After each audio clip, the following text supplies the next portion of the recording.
Today, we're going to talk about 5 things to say to someone with anxiety. I'm Angela Howard, and I am passionate about breaking the stigma of mental illness among fellow Christians. I'm here to help you live a more purposeful life in your relationship with God and with one another. Last week, we talked about 5 things not to say to someone who's struggling with anxiety. So if you missed out on that video, be sure to check it out. As friends and family members of those struggling with anxiety, sometimes we have this sense of desperation. We want them to find peace and hope and the belief that everything is going to be okay and that they're going to have freedom from this really difficult illness. But our job is not to fix, but to really walk alongside with them through these dark times.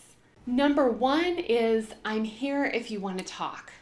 Now, this means that you're going to be a listening ear without judgment and without condemnation. And that means that you're not going to try to convince them that their feelings are somehow invalid or not reasonable. Number 2, take your time.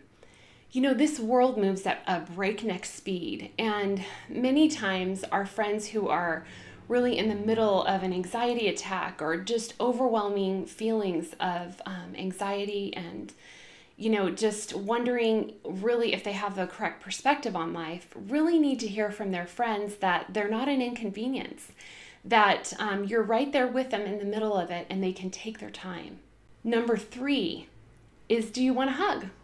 It sounds really simple, but the gift of your presence is often the best gift that you can give because you are unconditionally loving and accepting your friend and family member right where they're at, exactly with what they're struggling with.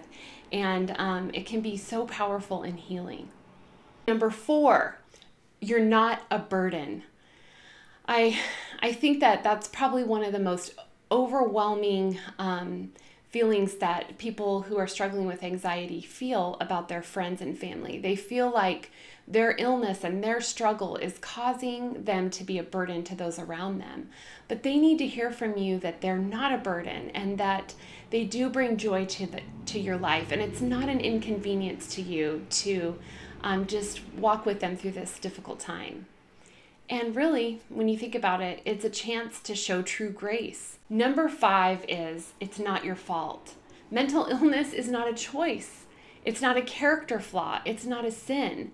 And so as you are reminding the person struggling that you are with them in the middle of this and that you realize, you acknowledge that it's not something that they're choosing, this can be tremendously powerful. Ephesians 4:29 says, "Do not let any unwholesome talk come out of your mouths, but only what is helpful for building others up, according to their needs, that it may benefit those who listen."